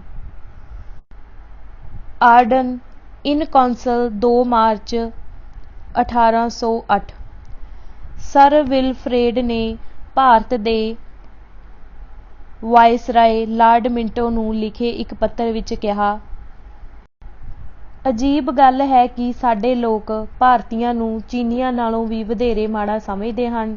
ਇੱਥੇ ਆਉਣ ਵਾਲੀਆਂ ਸਭ ਪੂਰਬੀ ਜਾਤਾਂ ਨਾਲੋਂ ਉਹ ਸਭ ਤੋਂ ਘੱਟ ਢਲਣਹਾਰ ਹਨ। 1908 ਵਿੱਚ ਮੈਕਨਜ਼ੀ ਕਿੰਗ ਨੇ, ਜੋ ਮਗਰੋਂ ਜਾ ਕੇ ਕੈਨੇਡਾ ਦਾ ਪ੍ਰਧਾਨ ਮੰਤਰੀ ਬਣਿਆ, ਕੈਨੇਡਾ ਦੀ ਸਰਕਾਰ ਦਾ ਦ੍ਰਿਸ਼ਟੀਕੋਣ ਸਮਝਾਉਣ ਲਈ ਲੰਡਨ ਤੇ ਕਲਕੱਤਾ ਦੀ ਯਾਤਰਾ ਕੀਤੀ। ਇਸ ਦੇ ਫਲਸਰੂਪ ਭਾਰਤ ਸਰਕਾਰ ਨੇ ਆਦੇਸ਼ ਜਾਰੀ ਕਰ ਦਿੱਤਾ ਕਿ ਭਾਰਤੀ ਜਹਾਜ਼ੀ ਕੰਪਨੀਆਂ ਅਮਰੀਕੀ ਮਹਾਂਦੀਪ ਵਿੱਚ ਰੁਜ਼ਗਾਰ ਦੀਆਂ ਤੇ ਸਫ਼ਰ ਦੀਆਂ ਸਹੂਲਤਾਂ ਬਾਰੇ ਇਸ਼ਤਿਹਾਰ ਨਾ ਦੇਣ। ਉਸ ਨੇ 1883 ਦੇ ਪ੍ਰਵਾਸੀ ਕਾਨੂੰਨ ਦੀਆਂ ਧਾਰਾਵਾਂ ਵੀ ਲਾਗੂ ਕਰ ਦਿੱਤੀਆਂ, ਜਿਸ ਅਨੁਸਾਰ ਭਾਰਤੀਆਂ ਉੱਪਰ ਕੈਨੇਡਾ ਜਾਣ ਤੇ ਰੋਕ ਲਾਈ ਗਈ ਸੀ। ਕੈਨੇਡਾ ਸਰਕਾਰ ਨੇ ਆਪ ਵੀ ਭਾਰਤੀਆਂ ਦੇ ਪ੍ਰਦੇਸ਼ਾਂ ਵਿੱਚ ਰਹਿ ਰਹੇ ਨਾਗਰਿਕਾਂ ਦੇ ਕੈਨੇਡਾ ਵਿੱਚ ਪ੍ਰਵੇਸ਼ ਅਧਿਕਾਰਾਂ ਨਾਲ ਨਜਿੱਠਣ ਲਈ ਤੇ 2 ਆਰਡਰਜ਼ ਇਨ ਕੌਂਸਲ ਪਾਸ ਕਰ ਦਿੱਤੇ। ਇੱਕ ਅਨੁਸਾਰ ਇੱਕ ਇੱਛਤ ਵਿਅਕਤੀ ਕੋਲ ਰੁਪਏ ਦੀ ਹੱਦ 25 ਪਾਉਂਡ ਤੋਂ 200 ਪਾਉਂਡ ਕਰ ਦਿੱਤੀ ਗਈ ਤੇ ਦੂਸਰੇ ਹੁਕਮ ਅਨੁਸਾਰ ਗ੍ਰਹਿ ਮੰਤਰੀ ਨੂੰ ਅਧਿਕਾਰ ਦੇ ਦਿੱਤਾ ਗਿਆ ਕਿ ਉਹ ਉਹਨਾਂ ਯਾਤਰੀਆਂ ਦਾ ਦਖਲ ਰੋਕ ਦੇਵੇ ਜੇਕਰ ਉਹ ਸਿੱਧੇ ਆਪਣੀ ਜਨਮ ਭੂਮੀ ਜਾਂ ਜਿੱਥੋਂ ਦੇ ਉਹ ਨਾਗਰਿਕ ਹੋਣ ਸਿੱਧੇ ਜਹਾਜ਼ ਰਾਹੀਂ ਉੱਥੇ ਨਹੀਂ ਆਉਂਦੇ ਜਾਂ ਉਹਨਾਂ ਕੋਲ ਆਪਣੇ ਜਨਮ ਜਾਂ ਨਾਗਰਿਕਤਾ ਵਾਲੇ ਮੁਲਕ ਤੋਂ ਤੁਰਦੀਆਂ ਸਿੱਧੀਆਂ ਖਰੀਦੀਆਂ ਹੋਈਆਂ ਟਿਕਟਾਂ ਨਾ ਹੋਣ। ਭਾਰਤ ਸਰਕਾਰ ਦੀ ਪ੍ਰਤੀਕਿਰਿਆ ਦਾ ਅਨੁਮਾਨ ਉਹਨਾਂ ਨੇਮਾਂ ਤੇ ਕਾਨੂੰਨਾਂ ਬਾਰੇ ਵਾਇਸਰਾਏ ਲਾਰਡ ਮਿੰਟੋ ਤੇ ਕੈਨੇਡਾ ਦੇ ਪ੍ਰਧਾਨ ਮੰਤਰੀ ਦੀ ਲਿਖਾ ਪੜ੍ਹੀ ਤੋਂ ਦੇਖੀ ਜਾ ਸਕਦੀ ਹੈ। ਲਾਰਡ ਮਿੰਟੋ ਨੇ ਲਿਖਿਆ, ਅਸੀਂ ਕੈਨੇਡਾ ਵੱਲੋਂ ਲਾਈਆਂ ਸ਼ਰਤਾਂ ਦੂਰ ਦੂਰ ਤੱਕ ਛਾਪ ਕੇ ਪਹੁੰਚਾ ਦਿੱਤੀਆਂ ਹਨ, ਜਿਸ ਦਾ ਸਿੱਟਾ ਇਹ ਹੋਇਆ ਕਿ ਪ੍ਰਵਾਸ ਬਿਲਕੁਲ ਬੰਦ ਹੋ ਗਿਆ ਹੈ ਤੇ ਸਾਡਾ ਖਿਆਲ ਹੈ ਕਿ ਮੁੜ ਪ੍ਰਵਾਸ ਸ਼ੁਰੂ ਹੋਣ ਦੀ ਕੋਈ ਸੰਭਾਵਨਾ ਨਹੀਂ ਹੈ। ਅਸੀਂ ਕੈਨੇਡਾ ਵੱਲੋਂ ਵਰਤੇ ਢੰਗਾਂ ਤੇ ਕੋਈ ਇਤਰਾਜ਼ ਨਹੀਂ ਕੀਤਾ ਤੇ ਸਾਡੀ ਇਹਨਾਂ ਸੰਬੰਧੀ ਕੋਈ ਸਵਾਲ ਉਠਾਉਣ ਦੀ ਨੀਅਤ ਵੀ ਨਹੀਂ ਹੈ। 1 ਮਾਰਚ 1809 ਦਾ ਪੱਤਰ। ਇਹ ਦੋਵੇਂ ਹੁਕਮ ਵਿਸ਼ੇਸ਼ ਕਰਕੇ ਭਾਰਤੀਆਂ ਵਿਰੁੱਧ ਨਿਰਸੰਦੇਹਕ ਕੀਤੇ ਗਏ ਸਨ। ਚੀਨੀਆਂ ਤੇ ਜਾਪਾਨੀਆਂ ਨੂੰ 200 ਪਾਉਂਡ ਵਾਲੀ ਧਾਰਾ ਤੋਂ ਛੋਟ ਦਿੱਤੀ ਗਈ ਸੀ। ਨਿਰੰਤਰ ਸਫ਼ਰ ਦੀ ਸ਼ਰਤ ਜਾਣ-ਬੁੱਝ ਕੇ ਭਾਰਤੀਆਂ ਨੂੰ ਧਿਆਨ ਵਿੱਚ ਰੱਖ ਕੇ ਲਾਈ ਗਈ ਸੀ ਕਿਉਂਕਿ ਕੋਈ ਕੰਪਨੀ ਭਾਰਤ ਤੋਂ ਕੈਨੇਡਾ ਲਈ ਸਿੱਧੇ ਜਹਾਜ਼ ਨਹੀਂ ਚਲਾਉਂਦੀ ਸੀ ਤੇ ਹਾਂਗਕਾਂਗ, ਸਿੰਗਾਈ ਜਾਂ ਕਿਸੇ ਹੋਰ ਬੰਦਰਗਾਹ ਤੋਂ ਜਹਾਜ਼ ਬਦਲਣਾ ਲਾਜ਼ਮੀ ਸੀ ਤੇ ਭਾਰਤ ਦਾ ਆਪਣਾ ਕੋਈ ਜਹਾਜ਼ ਨਹੀਂ ਸੀ। ਆਰਡਰਜ਼ ਇਨ ਕੌਂਸਲ ਨੂੰ ਪ੍ਰਚਲਿਤ ਕਾਨੂੰਨ ਵਿੱਚ ਸੋਧ ਕਰਕੇ ਤੇ ਉਹਦੇ ਵਿੱਚ 1910 ਦੇ ਪ੍ਰਵਾਸ ਕਾਨੂੰਨ ਦੀਆਂ ਨਿਸ਼ੇਧਾਤਮਕ ਧਾਰਾਵਾਂ ਸ਼ਾਮਿਲ ਕਰਕੇ ਉਸ ਨੂੰ ਬੰਧਨ ਮੁਕਤ ਕਰ ਦਿੱਤਾ ਗਿਆ। ਪੱਖਪਾਤੀ ਕਾਨੂੰਨ ਕਈ ਸੈਂਕੜੇ ਭਾਰਤੀਆਂ ਨੂੰ ਕੈਨੇਡਾ ਤੋਂ ਚਲੇ ਜਾਣ ਲਈ ਮਜਬੂਰ ਕੀਤਾ। ਬ੍ਰਿਟਿਸ਼ ਕੋਲੰਬੀਆ ਵਿੱਚ ਭਾਰਤੀ ਵਸੋਂ ਜੋ 1908 ਵਿੱਚ 5000 ਸੀ, 1911 ਵਿੱਚ ਅੱਧੀ ਤੋਂ ਵੀ ਘੱਟ ਰਹਿ ਗਈ। ਭਾਰਤੀ ਪ੍ਰਵਾਸ ਰੋਕਣ ਪਿੱਛੋਂ ਕੈਨੇਡਾ ਸਰਕਾਰ ਨੂੰ ਉਹਨਾਂ ਭਾਰਤੀਆਂ ਨੂੰ ਬਾਹਰ ਕੱਢਣ ਦੇ ਢੰਗ ਤਰੀਕੇ ਲੱਭੇ ਜੋ ਅਵਰੋਧਕ ਕਾਨੂੰਨ ਪਾਸ ਹੋਣ ਤੋਂ ਪਹਿਲਾਂ ਉੱਥੇ ਪਹੁੰਚੇ ਸਨ। ਨਿਰੰਤਰ ਸਫ਼ਰ ਤੇ 200 ਪਾਉਂਡ ਵਾਲੀਆਂ ਧਾਰਾਵਾਂ ਪ੍ਰਵਾਸੀਆਂ ਦੀਆਂ ਪਤਨੀਆਂ, ਬੱਚਿਆਂ ਨੂੰ ਉਹਨਾਂ ਦੇ ਪਤੀਆਂ ਤੇ ਪਿਤਾਵਾਂ ਦੇ ਪਾਸ ਜਾਣ ਤੋਂ ਰੋਕਣ ਲਈ ਲਾਗੂ ਕੀਤੀਆਂ ਗਈਆਂ। ਭਾਰਤੀਆਂ ਦੀਆਂ ਪਤਨੀਆਂ ਦਾ ਮਾਮਲਾ 1912 ਵਿੱਚ ਸਾਹਮਣੇ ਆਇਆ ਜਦੋਂ ਵੈਨਕੂਵਰ 2 ਸਿੱਖ ਵਾਸੀ ਭਾਗ ਸਿੰਘ ਤੇ ਬਲਵੰਤ ਸਿੰਘ ਜੋ ਵੈਨਕੂਵਰ ਗੁਰਦੁਆਰਿਆਂ ਦੇ ਕਰਮਵਾਰ ਪ੍ਰਧਾਨ ਤੇ ਗ੍ਰੰਥੀ ਸਨ, ਬ੍ਰਿਟਿਸ਼ ਕੋਲੰਬੀਆ ਵਿੱਚ ਆਪਣੇ ਪਰਿਵਾਰਾਂ ਨਾਲ ਮੁੜ ਪਹੁੰਚੇ। ਆਦਮੀਆਂ ਨੂੰ ਤਾਂ ਦਾਖਲ ਹੋਣ ਦਿੱਤਾ ਗਿਆ ਪਰ ਉਹਨਾਂ ਦੀਆਂ ਪਤਨੀਆਂ ਨੂੰ ਕੱਢ ਦਿੱਤਾ ਗਿਆ। ਭਾਰਤੀਆਂ ਨੇ ਹੁਕਮ ਵਿਰੁੱਧ ਅਪੀਲ ਕੀਤੀ ਪਰੰਤੂ ਸੁਪਰੀਮ ਕੋਰਟ ਦੇ ਫੈਸਲਾ ਸੁਣਾਉਣ ਤੋਂ ਪਹਿਲਾਂ ਹੀ ਪ੍ਰਵਾਸ ਵਿਭਾਗ ਨੇ ਤਰਸ ਦੇ ਆਧਾਰ ਤੇ ਬਿਨਾਂ ਮਿਸਾਲ ਬਣਾਏ ਸੰਬੰਧਿਤ ਇਸਤਰੀਆਂ ਤੇ ਬੱਚਿਆਂ ਨੂੰ ਕੈਨੇਡਾ ਵਿੱਚ ਰਹਿਣ ਦੀ ਆਗਿਆ ਦੇ ਦਿੱਤੀ। 1910 ਦਾ ਪ੍ਰਵਾਸ ਕਾਨੂੰਨ ਕੈਨੇਡਾ ਦੀ ਸੁਪਰੀਮ ਕੋਰਟ ਸਾਹਮਣੇ 1913 ਵਿੱਚ ਘੋਖ ਲਈ ਪੇਸ਼ ਕੀਤਾ ਗਿਆ। 30 ਭਾਰਤੀਆਂ ਦੀ ਟੋਲੀ ਜੋ ਵਧੇਰੇ ਕਰਕੇ ਸਿੱਖ ਹੀ ਸਨ, ਪਨਾਮਾ ਮਾਰੂ ਜਾਪਾਨੀ ਜਹਾਜ਼ ਰਾਹੀਂ ਬ੍ਰਿਟਿਸ਼ ਕੋਲੰਬੀਆ ਪਹੁੰਚੀ ਸੀ। ਪ੍ਰਵਾਸੀ ਵਿਭਾਗ ਦੇ ਜਲਾਵਤਨੀ ਦੇ ਹੁਕਮਾਂ ਵਿਰੁੱਧ ਜਿਸਮਾਨੀ ਹਾਜ਼ਰੀ ਪ੍ਰਾਪਤ ਕਰਨ ਵਿੱਚ ਸਫਲ ਹੋ ਗਈ।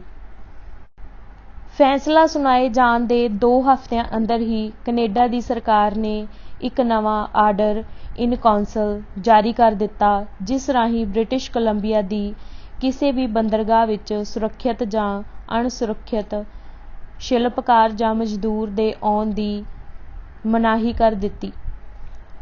1 ਮਹੀਨੇ ਮਗਰੋਂ ਲਗਾਤਾਰ ਸਫ਼ਰ ਤੇ 200 ਪਾਉਂਡ ਵਾਲੀਆਂ ਧਾਰਾਵਾਂ ਨਵੇਂ ਆਰਡਰ ਇਨ ਕੌਂਸਲ ਅਨੁਸਾਰ ਮੁੜ ਸੁਚੇਤ ਹੋ ਕੇ ਸ਼ਬਦਾਂ ਦੀ ਵਰਤੋਂ ਕਰਕੇ ਲਾਗੂ ਕਰ ਦਿੱਤੀਆਂ ਗਈਆਂ ਤਾਂ ਜੋ ਸੁਪਰੀਮ ਕੋਰਟ ਦੇ ਫੈਸਲੇ ਨੂੰ ਝਾਂਸੇ ਨਾਲ ਲਾਗੂ ਹੋਣ ਤੋਂ ਬਚਿਆ ਜਾਵੇ।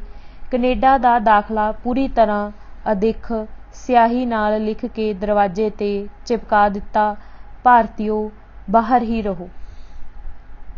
ਸੰਯੁਕਤ ਰਾਜ ਵਿੱਚ ਸਿੱਖਾਂ ਦਾ ਪ੍ਰਵਾਸ ਕੈਨੇਡਾ ਤੋਂ ਹੀ ਉਛਾਲ ਸੀ। 1904 ਤੋਂ ਲੈ ਕੇ 1906 ਤੱਕ 3 ਸਾਲਾਂ ਵਿੱਚ 600 ਭਾਰਤੀ, ਜਿਨ੍ਹਾਂ ਵਿੱਚੋਂ ਬਹੁਤੇ ਸਿੱਖ ਸਨ, ਸੰਯੁਕਤ ਰਾਜ ਪਹੁੰਚੇ। ਜਿਉਂ-ਜਿਉਂ ਕੈਨੇਡਾ ਦਾ ਪ੍ਰਵਾਸ ਵਿਭਾਗ ਸਖਤੀ ਕਰਦਾ ਗਿਆ, ਸੰਯੁਕਤ ਰਾਜ ਵਿੱਚ ਪ੍ਰਵਾਸੀਆਂ ਦੀ ਗਿਣਤੀ ਵੱਧਦੀ ਗਈ। ਪ੍ਰਵਾਸੀਆਂ ਨੂੰ ਵਾਸ਼ਿੰਗਟਨ, ਓਰੇਗਨ ਤੇ ਕੈਲੀਫੋਰਨੀਆ ਵਿੱਚ ਖੇਤੀ ਮਜ਼ਦੂਰ ਤੇ ਲੱਕੜੀ ਢੋਣ ਵਾਲਿਆਂ ਵਜੋਂ ਕੰਮ ਮਿਲਿਆ। ਸਿੱਖਾਂ ਦੇ ਛੋਟੇ-ਛੋਟੇ ਸਮੂਹ ਸਾਨ ਜੋ ਤੇ ਸੈਕਰਾਮੈਂਟੋ ਵਾਦੀਆਂ ਵਿੱਚ ਜਾ ਵਸੇ। ਕੁਝ ਹੋਰ ਦੱਖਣ ਵਿੱਚ ਇੰਪੀਰੀਅਲ ਘਾਟੀ ਵੱਲ ਚਲੇ ਗਏ, ਜਿੱਥੇ ਪੌਣ ਪਾਣੀ ਪੰਜਾਬ ਵਰਗਾ ਹੀ ਸੀ। ਸੰਯੁਕਤ ਰਾਜ ਸਾਜ਼ਗਾਰ ਹਾਲਾਤ ਬਾਰੇ ਜਾਣਕਾਰੀ ਮਿਲਣ ਤੇ ਹੋਰ ਸਿੱਖਾਂ ਨੇ ਸਿੱਧੇ ਕੈਲੀਫੋਰਨੀਆ ਜਾਣਾ ਸ਼ੁਰੂ ਕਰ ਦਿੱਤਾ, ਪਰੰਤੂ ਅਮਰੀਕਨ ਗੋਰਿਆਂ ਨੇ ਕੈਨੇਡਾ ਦੇ ਗੋਰਿਆਂ ਨਾਲੋਂ ਵੀ ਵਧੇਰੇ ਹਿੰਸਕ ਪ੍ਰਤੀਕਿਰਿਆ ਪ੍ਰਗਟ ਕੀਤੀ। 1908 ਵਿੱਚ ਐਸੀਏਟਿਕ ਐਕਸਕਲੂਜ਼ਨ ਲੀਗ ਨਾਮ ਦੀ ਸੰਸਥਾ ਨੇ ਪੂਰਬ ਦੇ ਲੋਕਾਂ ਪ੍ਰਤੀ ਮਿੱਥ ਕੇ ਲੁੱਟਮਾਰ ਤੇ ਕਤਲ ਕਰਨ ਦੇ ਪ੍ਰਬੰਧ ਕੀਤੇ। ਅਗਲੇ 2 ਸਾਲਾਂ ਵਿੱਚ ਬਹੁਤ ਥੋੜ੍ਹੇ ਭਾਰਤੀ ਅਮਰੀਕਾ ਵਿੱਚ ਦਾਖਲ ਹੋਏ। ਜਦੋਂ ਇਹ ਨਸਲੀ ਫਸਾਦ ਕੁਝ ਮੱਠੇ ਹੋਏ ਤਾਂ ਪ੍ਰਵਾਸ ਫਿਰ ਸ਼ੁਰੂ ਹੋ ਗਿਆ ਤੇ 1910 ਤੱਕ ਕੈਲੀਫੋਰਨੀਆ ਵਿੱਚ 6000 ਭਾਰਤੀ ਪਹੁੰਚ ਗਏ। ਇੱਕ ਵਾਰ ਸਥਾਨਕ ਅਖ਼ਬਾਰ ਨੇ ਦਸਤਾਰਧਾਰੀਆਂ ਦੀ ਲਹਿਰ ਤੇ ਗੁੱਦੜ ਲੋਕਾਂ ਵਿਰੁੱਧ ਜਾਤੀ ਘਿਰਨਾ ਨੂੰ ਹਵਾ ਦਿੱਤੀ। ਅਮਰੀਕਾ ਦੀ ਸਰਕਾਰ ਨੇ ਕਾਨੂੰਨੀ ਬਰੀਕੀਆਂ ਦੀ ਪਰਵਾਹ ਨਾ ਕੀਤੀ ਤੇ ਤਿੰਨਾਂ ਵਿੱਚੋਂ ਕਿਸੇ ਇੱਕ ਕਾਰਨ ਨੂੰ ਆਧਾਰ ਬਣਾ ਕੇ ਭਾਰਤੀਆਂ ਨੂੰ ਬਾਹਰ ਕੱਢ ਦਿੱਤਾ। ਇਹ 3 ਕਾਰਨ ਸਨ ਕਿ ਉਹਨਾਂ ਤੇ ਕੋਈ ਰਾਜਸੀ ਦੋਸ਼ ਹੈ, ਜਾਂ ਉਹ ਖਤਰਨਾਕ ਲਾਗ ਦੀ ਬਿਮਾਰੀ ਦਾ ਸ਼ਿਕਾਰ ਹਨ, ਜਾਂ ਉਹਨਾਂ ਨੇ ਵਿਦੇਸ਼ੀਆਂ ਦੇ ਇਕਰਾਰਨਾਮੇ ਦੇ ਕਾਨੂੰਨ ਨੂੰ ਉਲੰਘਿਆ ਹੈ। ਇਸ ਤਰ੍ਹਾਂ ਸਿੱਖਾਂ ਲਈ ਅਮਰੀਕਾ ਵਿੱਚ ਪ੍ਰਵਾਸ ਲਈ ਸਭ ਦਰਵਾਜ਼ੇ ਬੰਦ ਕਰ ਦਿੱਤੇ ਗਏ ਤੇ ਜਿਹੜੇ ਪ੍ਰਵੇਸ਼ ਕਰਨ ਵਿੱਚ ਸਫਲ ਹੋ ਗਏ ਸਨ, ਉਹਨਾਂ ਨੂੰ ਪੁਲਿਸ ਤੇ ਗੋਰੇ ਨਸਲਵਾਦੀਆਂ ਹੱਥੋਂ ਨਿਰੰਤਰ ਪਰੇਸ਼ਾਨੀ ਉਠਾਉਣੀ ਪਈ। ਗਦਰ ਪਾਰਟੀ ਦੀ ਸਥਾਪਨਾ। ਕਿਉਂਕਿ ਭਾਰਤੀ ਪ੍ਰਵਾਸੀਆਂ ਦੀ ਬਹੁ ਗਿਣਤੀ ਸਿੱਖਾਂ ਦੀ ਸੀ, ਆਰੰਭਕ ਪ੍ਰਵਾਸੀ ਸੰਸਥਾਵਾਂ ਦੇ ਕੇਂਦਰ ਸਿੱਖਾਂ ਦੇ ਗੁਰਦੁਆਰੇ ਹੀ ਬਣੇ। 1907 ਵਿੱਚ ਖਾਲਸਾ ਦੀਵਾਨ ਸੁਸਾਇਟੀ ਦੀ ਸਥਾਪਨਾ ਵੈਨਕੂਵਰ ਵਿੱਚ ਕੀਤੀ ਗਈ ਤੇ ਇਸ ਦੀਆਂ ਸ਼ਾਖਾਵਾਂ Victoria, New Westminster, Fraser Mills, Duncan, Coombs ਤੇ ਓਸ਼ਨ ਫਾਲਜ਼ ਵਿੱਚ ਕਾਇਮ ਕੀਤੀਆਂ ਗਈਆਂ। ਇਸ ਸੁਸਾਇਟੀ ਨੇ 1909 ਵਿੱਚ ਵੈਨਕੂਵਰ ਗੁਰਦੁਆਰਾ ਬਣਾਇਆ। 3 ਸਾਲ ਮਗਰੋਂ ਇੱਕ ਹੋਰ ਗੁਰਦੁਆਰਾ ਵਿਕਟੋਰੀਆ ਵਿੱਚ ਬਣਾਇਆ ਗਿਆ ਤੇ ਹੋਰ ਸ਼ਹਿਰਾਂ ਵਿੱਚ ਵੀ ਛੋਟੇ ਗੁਰਦੁਆਰੇ ਬਣਾਏ ਗਏ। ਸੰਯੁਕਤ ਰਾਜ ਦੀ ਖਾਲਸਾ ਦੀਵਾਨ ਸੁਸਾਇਟੀ ਨੇ ਇੱਕ ਗੁਰਦੁਆਰਾ ਸਟਾਕਟਨ ਵਿੱਚ ਬਣਵਾਇਆ। ਭਾਵੇਂ ਦੀਵਾਨ ਦੇ ਉਦੇਸ਼ ਧਾਰਮਿਕ, ਵਿਦਿਅਕ ਤੇ ਪਰਉਪਕਾਰ ਸਨ, ਪਰ ਪ੍ਰਵਾਸ ਨਾਲ ਸਮੱਸਿਆ ਤੇ ਜਾਤੀ ਭੇਦਭਾਵ ਦੀਆਂ ਘਟਨਾਵਾਂ ਨੇ ਇਹਦੀਆਂ ਕਾਰਵਾਈਆਂ ਤੇ ਵੀ ਪ੍ਰਭਾਵ ਪਾਉਣਾ ਸ਼ੁਰੂ ਕਰ ਦਿੱਤਾ। ਨਿਰੋਲ ਸਿੱਖ ਦੀਵਾਨ ਦੇ ਨਾਲ-ਨਾਲ ਹੋਰ ਭਾਰਤੀ ਸਭਾਵਾਂ ਵੀ ਭਾਰਤੀ ਕਾਮਿਆਂ ਦੇ ਆਰਥਿਕ ਹਿੱਤਾਂ ਦੀ ਰੱਖਿਆ ਕਰਨ ਲਈ ਤੇ ਪ੍ਰਵਾਸੀ ਅਧਿਕਾਰੀਆਂ ਵਿਰੁੱਧ ਸੰਘਰਸ਼ ਕਰਨ ਲਈ ਹੋਂਦ ਵਿੱਚ ਆ ਗਈਆਂ।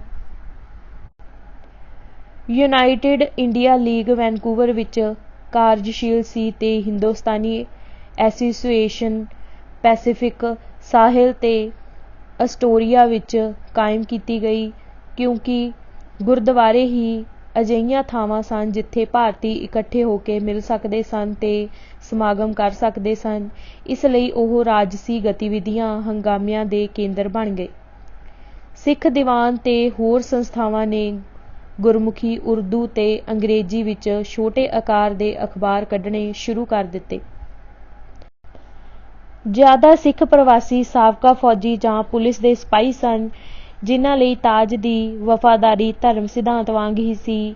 ਇਹ ਤਾਂ ਜਦੋਂ ਲੰਡਨ ਦੇ ਬੁਕਿੰਗਮ ਮਹਿਲ ਤੇ ਦਿੱਲੀ ਦੀ ਵਾਇਸਰਾਏ ਦੀ ਕੋਠੀ ਹੀ ਜਦੋਂ ਉਹਨਾਂ ਨੂੰ ਹੁੰਗਾਰਾ ਨਾ ਮਿਲਿਆ ਤਾਂ ਉਹਨਾਂ ਗੋਰਾ ਤੇ ਗੋਰੇਸ਼ਾਹੀ ਨਿੰਦਿਆ ਸੂਚਕ ਸ਼ਬਦ ਵਰਤਣੇ ਸ਼ੁਰੂ ਕੀਤੇ ਤੇ ਉਹਨਾਂ ਨੇ ਲਾਲਾ ਲਾਜਪਤ ਰਾਏ ਵਰਗੇ ਵਿਅਕਤੀਆਂ ਦੇ ਗਰਮ ਖਿਆਲੀ ਵਿਚਾਰਾਂ ਵੱਲ ਧਿਆਨ ਦੇਣਾ ਸ਼ੁਰੂ ਕੀਤਾ, ਜੋ ਕੈਨੇਡਾ ਤੇ ਸੰਯੁਕਤ ਰਾਜ ਦੀ ਯਾਤਰਾ ਤੇ ਗਏ ਸਨ।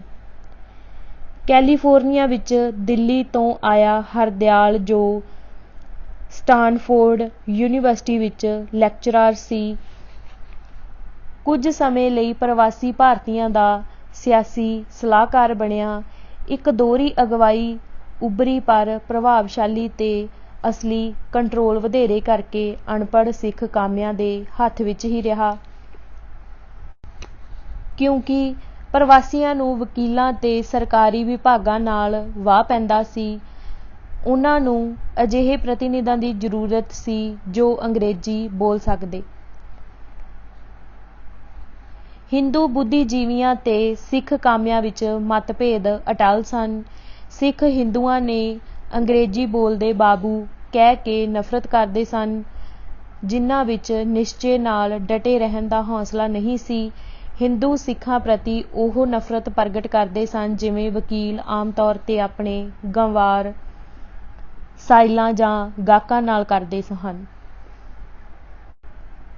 ਜਵਾਲਾ ਸਿੰਘ ਤੇ ਹਰਦਿਆਲ ਸਿੰਘ ਨੇ ਉੱਦਮ ਕਰਕੇ ਸਟਾਕਟਨ ਵਿੱਚ ਪ੍ਰਵਾਸੀਆਂ ਦੀ ਇੱਕ ਸੰਸਥਾ ਕਾਇਮ ਕੀਤੀ, ਜਿਸ ਦਾ ਨਾਮ Hindustani workers of the Pacific cost ਰੱਖਿਆ।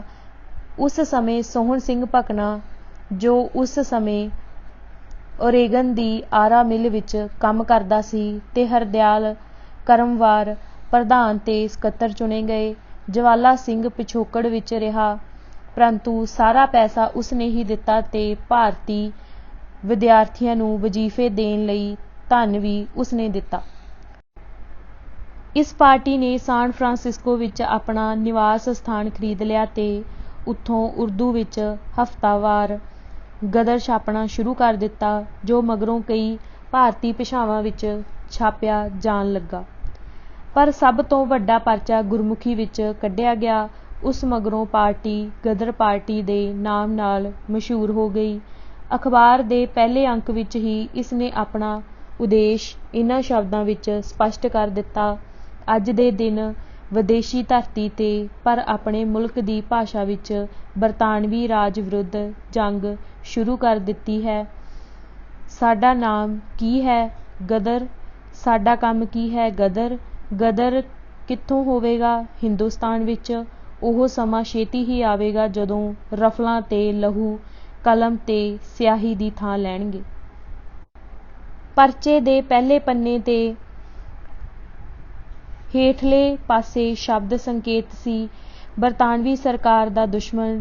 ਇਸ ਦੇ ਤੀਸਰੇ ਪਰਚੇ ਵਿੱਚ, ਜੋ ਯੂਰਪ ਵਿੱਚ ਹੋਣ ਵਾਲੀ ਜੰਗ ਬਾਰੇ ਸੀ, ਹੋਰ ਵਿਆਖਿਆ ਕੀਤੀ ਗਈ ਸੀ: ਜਰਮਨੀ ਵਾਲਿਆਂ ਨੂੰ ਸਾਡੀ ਆਜ਼ਾਦੀ ਲਹਿਰ ਪ੍ਰਤੀ ਬਹੁਤ ਹਮਦਰਦੀ ਹੈ, ਕਿਉਂਕਿ ਉਹਨਾਂ ਦਾ ਤੇ ਸਾਡਾ ਅੰਗਰੇਜ਼ ਸਾਂਝਾ ਵੈਰੀ ਹੈ।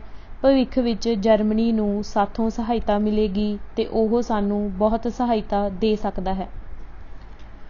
ਕੁਝ ਹੀ ਮਹੀਨਿਆਂ ਵਿੱਚ ਗਦਰ ਕੈਨੇਡਾ, ਜਾਪਾਨ, ਫਿਲਪਾਈਨਜ਼, ਹਾਂਗਕਾਂਗ, ਚੀਨ, Malaya Paradip, Singapore, British Gyana, Honduras, ਦੱਖਣੀ ਤੇ ਪੂਰਬੀ ਅਫਰੀਕਾ ਤੇ ਹੋਰ ਮੁਲਕਾਂ ਵਿੱਚ ਭੇਜਿਆ ਜਾਣ ਲੱਗਾ, ਜਿੱਥੇ ਵੀ ਭਾਰਤੀ ਬਰਾਦਰੀਆਂ ਦੇ ਲੋਕ ਵਸੇ ਸਨ। ਗਦਰ ਦੇ ਹਜ਼ਾਰਾਂ ਪਰਚੇ ਭਾਰਤ ਵਿੱਚ ਭੇਜੇ ਗਏ। ਫਿਰ ਇੱਕ ਘਟਨਾ ਵਾਪਰੀ ਜਿਸ ਨੇ ਸੰਸਾਰ ਭਰ ਦਾ ਧਿਆਨ ਕੈਨੇਡਾ ਵਿੱਚ ਭਾਰਤੀ ਪ੍ਰਵਾਸੀਆਂ ਦੀ ਦੁਰਗਤੀ ਵੱਲ ਖਿੱਚਿਆ। ਇਹ ਘਟਨਾ ਕੈਨੇਡਾ ਦੇ ਸਮੁੰਦਰ ਵਿੱਚ ਕਾਮਾਗਾਟਾ ਮਾਰੂ ਦੇ ਪਹੁੰਚਣ ਦੀ ਸੀ। ਕਾਮਾਗਾਟਾ ਮਾਰੂ 23 ਮਈ 1914 ਦੀ ਸਵੇਰ ਨੂੰ ਇੱਕ ਜਾਪਾਨੀ ਮੁਸਾਫਿਰ ਜਹਾਜ਼ ਕਾਮਾਗਾਟਾ ਮਾਰੂ ਨੇ ਵੈਨਕੂਵਰ ਸ਼ਹਿਰ ਤੇ ਪਹਾੜਾਂ ਵਿਚਕਾਰ ਸਮੁੰਦਰ ਦੀ ਇੱਕ ਸੰਕੀਰਣ ਖਾੜੀ ਬਰਾਰਡ ਖਾੜੀ ਵਿੱਚ ਜਾ ਲੰਗਰ ਸੁੱਟਿਆ। ਜਹਾਜ਼ ਉੱਪਰ 376 ਭਾਰਤੀ ਸਨ, ਜਿਸ ਵਿੱਚ 30 ਮੁਸਾਫਰਾਂ ਤੋਂ ਬਿਨਾਂ ਬਾਕੀ ਸਭ ਸਿੱਖ ਸਨ। ਉਨ੍ਹਾਂ ਦਾ ਆਗੂ ਸਿੰਗਾਪੁਰ ਦਾ ਅਮੀਰ ਵਪਾਰੀ ਗੁਰਦਿੱਤ ਸਿੰਘ ਸੀ। ਗੁਰਦਿੱਤ ਸਿੰਘ ਨੇ 6 ਮਹੀਨੇ ਤੇ ਜਹਾਜ਼ ਕਿਰਾਏ ਤੇ ਲਿਆ ਸੀ। ਉਸ ਨੇ ਭਾਰਤ ਤੇ ਰਸਤੇ ਵਿੱਚ ਆਉਂਦੀਆਂ ਬੰਦਰਗਾਹਾਂ ਹਾਂਗਕਾਂਗ, ਸਿੰਗਾਈ, ਕੋਬੇ ਤੇ ਯੋਕੋਹਾਮਾ ਤੋਂ ਮੁਸਾਫਿਰ ਚੜ੍ਹਾਏ।